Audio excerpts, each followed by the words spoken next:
Voices to hear. Hello and welcome to Voices to Hear. I'm Chloe and this will be my first time hosting the podcast. I am here today with a talented woman who wears many creative hats, Julijana Velichkovska, writer, poet, publisher, and one of the driving force behind Verestovo Poetry Night and Skopje Poetry Festival. So maybe let's start at the beginning. And how did you first get into writing? Was it something you always dreamed of as a child, or didn't come later into your life? Hi, Chloe. Thank you for inviting me here.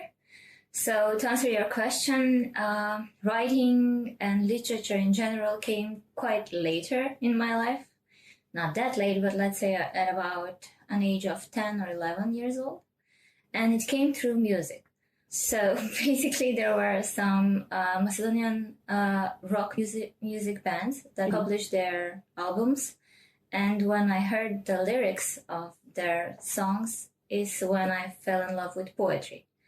And further on, I started, reading and so on. But before that, I was a very active child. I wanted to play outside. I was constantly outside on the street and I was jumping ropes. I was playing dodgeball. I was riding my bicycle and so on. And reading was something that, to me, looking at it from the outside, it seemed like something quite boring because you have to sit down in order to read. But later on, I started to read more, and I especially loved the adventure books and so on. And that's how I realized that I'm into it. And then later on, I started even writing. Yeah, it's true that many songs, when you look at the lyrics, they don't feel really like a song. It feels like someone put a poem into music. So I can see how listening to such songs can reveal some kind of passion in some people. Talking about poetry, you recently published a poetry collection titled Raјsferшлус. Can you maybe tell us more about it? What inspired it and what message you hope it passes to readers? Yes, well, Raјsferшлus is my latest book. It got published in December, 2 months ago. The title of it means a zipper, but I chose the German word for it because it sounds better and more mysterious and so on. And if you use the word patent or zipper in Macedonian, then language has its own, some certain heritage of meanings. And then if you use that word, then it would take the reader elsewhere, not where I want to take them. But where I want to take the readers is, firstly, to invite them to go on this journey with me in this book, because it's a book where the reader is supposed to have a very active role. So, for example, in this book, there's no punctuation signs for pauses. There's no dots, there's no commas there. And all the letters are small letters so that it looks like a zipper. And then you can read it as you want, and you can make a pause where you want. You can go back, you can go forward, and so on, like we play with the zippers, and it changes its meaning. So the whole point of it was basically to play a little bit with the poetry language, the language that we use in the science of language. So it's grammar, phonetics, and so on. And then it's between prose and poetry. And it's organized as a prose book, but it's in fact poetry in prose.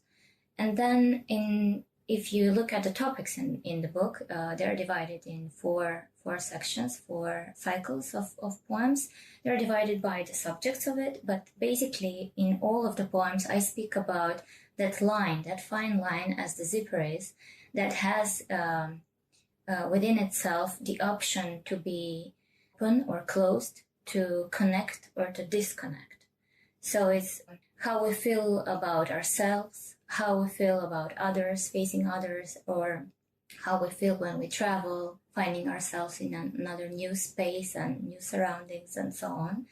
And it's about relations with people, with our close ones, with, how we can get close and then we can become strangers, in a blink of an eye. And also there's one part of it. It's called, how do you call it in English? Anti-bikes in Macedonian. So something like contra fairy tales, or I don't know how to translate it into English right now.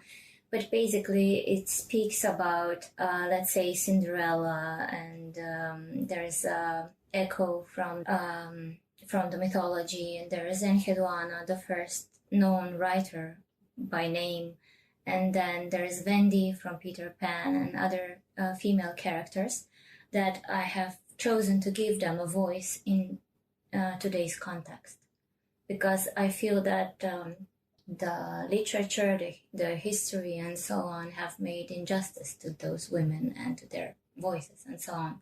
For example, if we talk about, let's say, Little Red Riding Hood, she's a naive child and she's not able to recognize her own mother when she sees the wolf.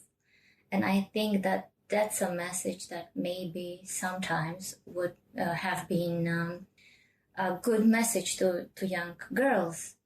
Not to stray, to be careful, to learn how to recognize a wolf or a scary man or whatever. Or maybe it was just an idea to put some irony and some humor into the story. But nowadays, when you picture a girl to be as naive and almost, like stupid, then it sends a very wrong message to little girls. And that's why I give her another voice, that she's very well conscious of the wolf and the darkness he has within and the emptiness that he has within, and that she even sympathizes with him, with his pain and with his hollowness. And, so I wouldn't say much so, that people would like to read it, but I'm giving them another twist in these stories. And the readers so far love that part of the book, and they want more of those fairy tales. Yeah, it does sound really interesting. So you published other poetry collections. Was it your first time, like, trying new forms, like deconstructed? Well, basically, I realized now that I've published my first book back in 2010, and that was my first poetry book. It is named Mosquitoes. Then there was another book, an open book, it's the name. It's like a selection of poems that I published first in Mosquitoes, but then I published some poems in my novel, Seasons.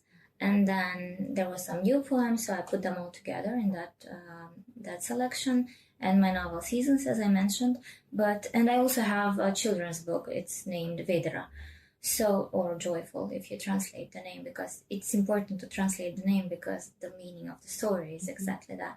And what I realized while I was doing one interview recently for a Slovenian magazine, I had a similar question was asked, and then I realized that all of my writings are at that edge between poetry and prose. Whatever I write, it's always something in between. And I guess I love that playfulness with the genres and so on, and it comes naturally to me. I think it's because of the music, because whenever I write, I have some music in my mind, there's some rhythm, and the words come out with that rhythm. I rhyme quite a lot, even in prose. There's hidden rhymes in there. So I think that it's just the way that my brain works when I think about writing. So it's not that I did this book with a purpose to do it that way. It's just that when I started writing it about 2 years ago, the poems wouldn't come out any other way. It's how they chose to come out from me. Because I tried, putting a normal poem, like vertically, aligning the words and so on, and it would stop. The thought process would stop, and it wouldn't come out. I'm sure that some people that are writers would understand, the burden that you have when you have something within you, that there's a story that wants to come out, and you're not really fully conscious of it. I get surprised by what I put on paper later on. So when I was trying to organize the poem, to put the stops and the big letters, the capital letters and so on, and put it in the vertical arrangement, it would stop. And then I said to myself, okay, I wouldn't think about the form, I wouldn't think about anything, I would just let this out from me. And it came out as it did. So that's why it turned out that way. Basically, the concept of the book came quite unconsciously. Of course, later on, there is Julijana, the writer, and then there's Julijana, the editor, who checks everything to see if things are in place and so on. And then she's the critic that says, okay, this works and this doesn't work, or maybe we can shift the order of things and so on. But basically, when I do the writing, it's a very quite unconscious. It's like the free flow of thought. We talk quite a lot about poetry, but I have another question about this, and particularly about your relation to poetry. Does it occupy a particular space in your daily life? It seems like it does, but maybe you have some more other thoughts about this? I think it occupies my whole life. I think I'm swimming in an ocean of poetry. Basically, I read quite a lot of poetry. I read it for myself. I read it because I publish mainly poetry books. My publishing house is basically the biggest poetry book publisher in Macedonia. So about 80% of our books are poetry books. Then I read the poetry because we make quite a lot of events, poetry readings and so on. So I read the poetry of the participants. I hear them read it. And then the poetry festivals, as you mentioned, the Velichkovska Poetry Night Festival, which I organize for about 20 years now.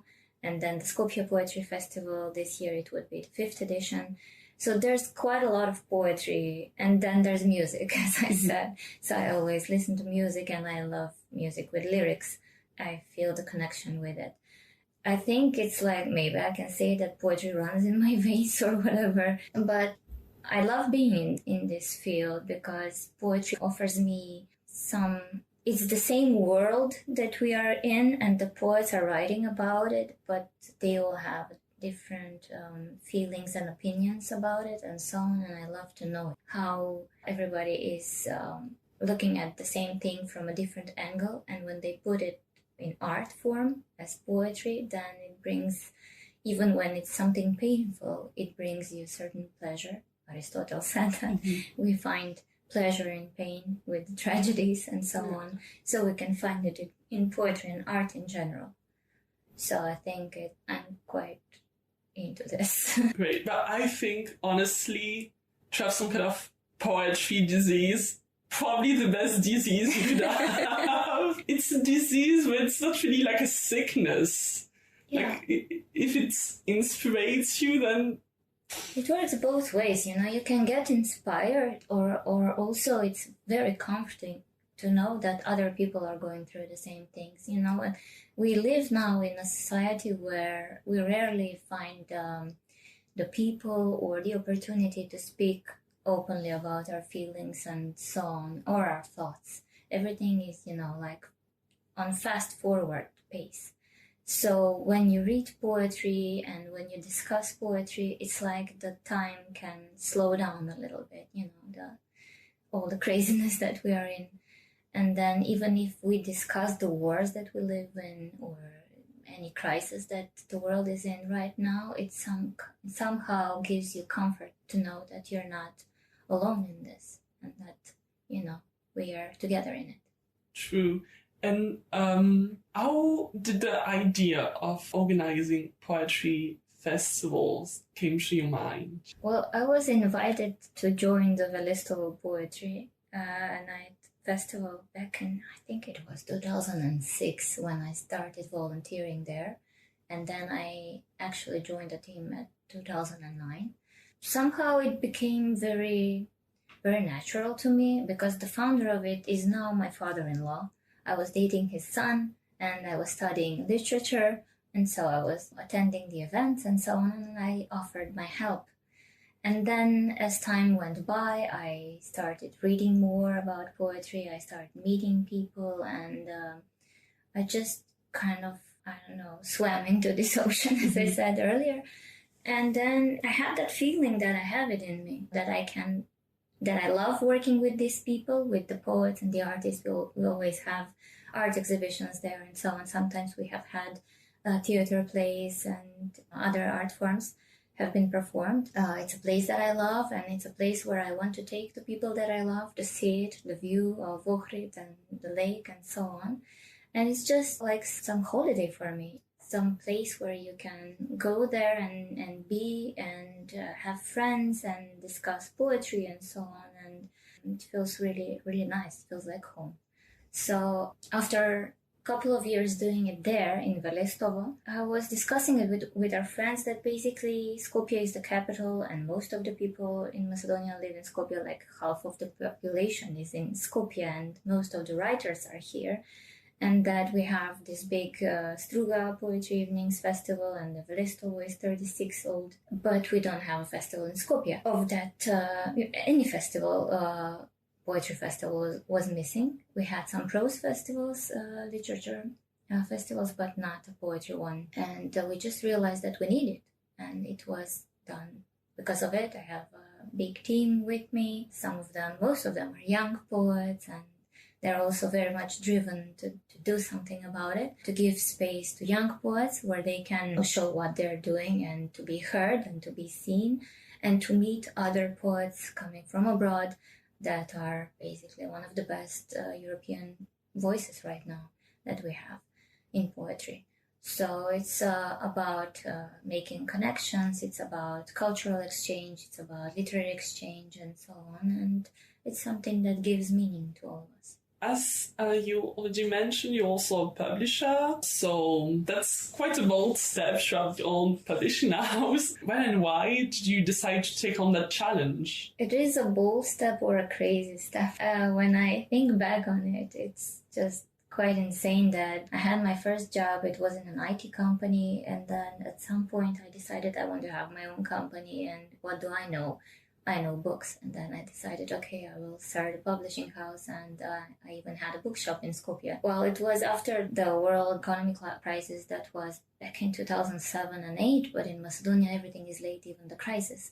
So the economic crisis in Macedonia came about 2009 and 2010, and at that point I decided to open my bookshop, which was not a very happy and very smart idea. It's not about making money, it's not a business for me. This publishing house, if I wanted to make a business out of it, I would have published more, romance novels or thriller or whatever sells the most right now. But I decided to focus on poetry, and I decided to focus on Macedonian writers, because I think that most of the publishers, especially back then, were very much into translating books which are popular, which can sell good, and they can make good money. But then I am a people's person, and then I was thinking, what about the Macedonian writers? Because we write in a language that has a very small number of people that know this language and speak the language. And out of that number, there is a even smaller number of people that actually like to read books. And out of that number, there is an even smaller number of people that actually would like to read poetry. And then I decided, okay, this is the group of people that I want to fight for. And then that I just decided that it's something where I want to go. It gives me purpose. Anyways, so basically, I think that's the whole idea, taking the challenge and the risks and so on. When you share the love and when you see people be published and their books being received the way that they should be received, and then they get invited in to read their poetry in foreign countries, or they get translated and they get additional audience there. And even when we have these events where we promote the books, a lot of people would come and they will have a great time with us and so on. It makes all the burden, all the hardship, it becomes even in a way, let's say that. True, not every project has to be a way to become really rich, really fast. You can just have passion projects that, while they won't turn you into a millionaire, but at least inside you will feel like one, because it just fulfills your ambition, your ideas. Yeah, I feel rich. I have so many friends from so many countries outside, and they're all creative people, and they're all wonderful people. I have so many friends here, and, exchanging with them, it's the best thing ever. They come to my country, I show them around, and some of them invite me to their places. I sometimes even meet their family and their friends, and it's all about that. The connections with people and the relations we have with them and the number of friends that we can call friends is what makes us rich. Money comes and goes. But memories with friends, it's something that stays with us forever. That's extremely true. Coming back to the publishing house, I'm a bit curious about the current state of the publishing industry in Macedonia, especially because it's a small country. I would say it's quite difficult. It's a struggle for all of us. We have, I think there are more than 300 registered publishers, but not all of them are really working. Maybe they publish, most of them, maybe they published up to 2 to 5 books per year or something like that. And there's, I think, about 30 to 40 publishers that we are every year at the book fair, the Skopje Book Fair, and we publish more than, let's say, 20. We publish for about 40 books over the past 5-6 years. For a small publishing house, I think it's quite a big number.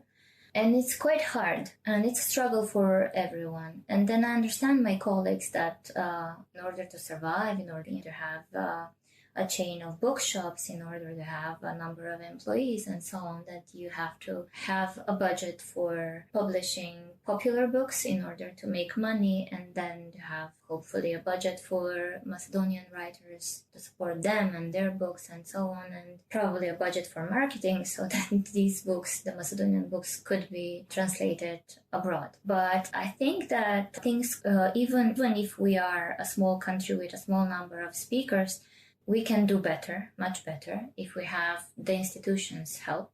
Apart from being a publisher and a writer, you're also a translator, as I saw.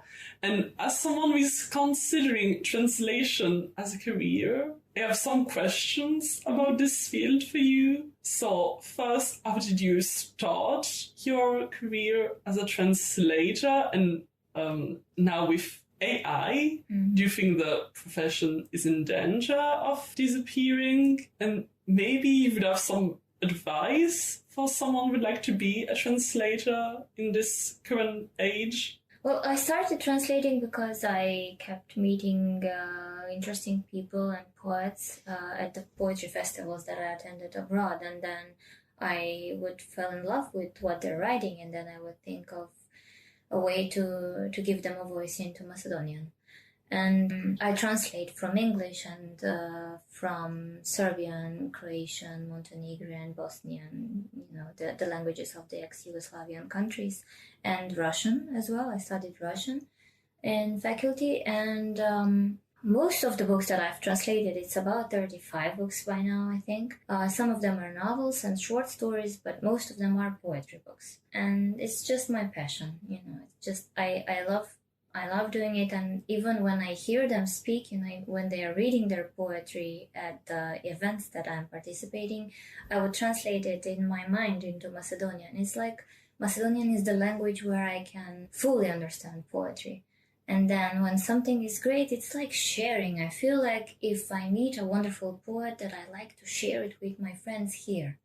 And that I like to share it in a way that is, this is a strange word to say, but authentic, even though it's in translation. So I try to give them justice and to do my translations in a way that if they were Macedonian, they would write their poems this way, let's say, or something, if that makes sense to anybody else than me. But I think Macedonian is a great language for poetry, and even other people that know the language are familiar with it. The simplicity of the language and the playfulness that the Macedonian grammar offers is quite something that is challenging for poets.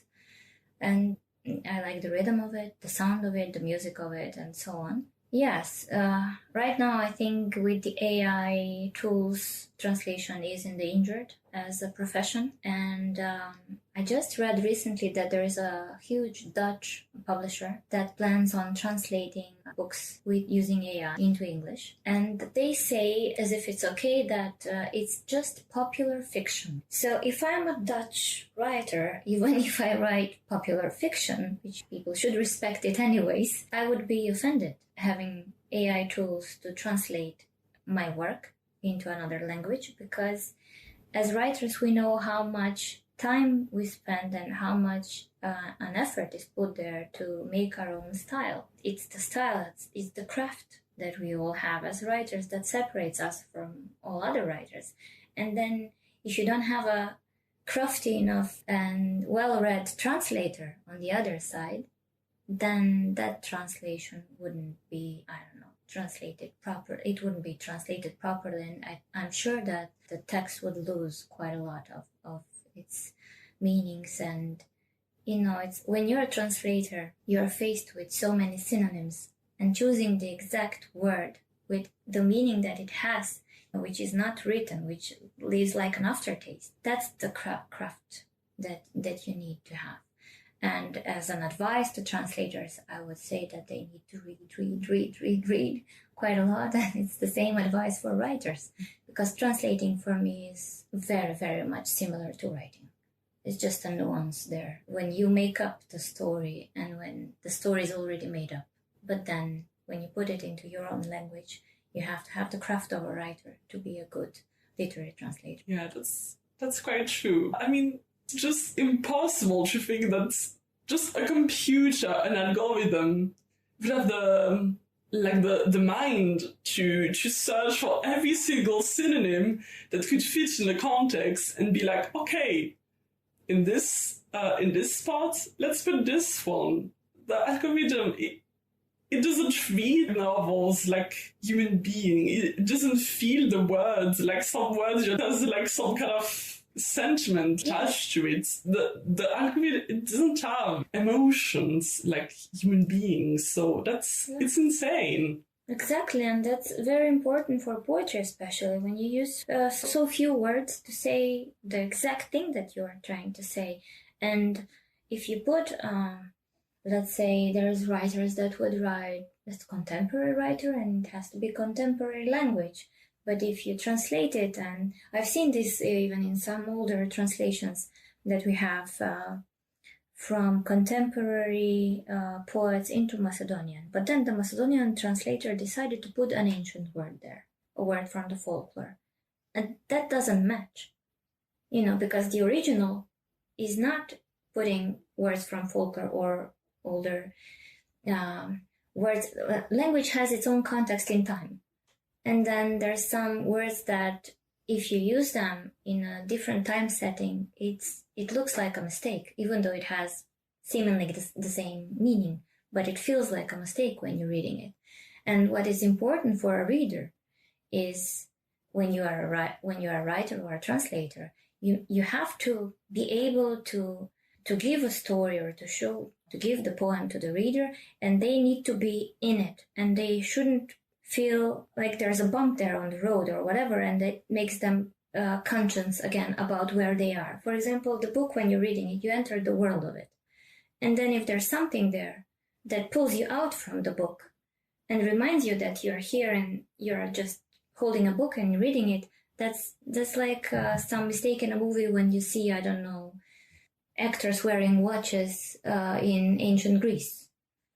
Or whatever, so they forgot to take the watch off, and then they're like, I don't know.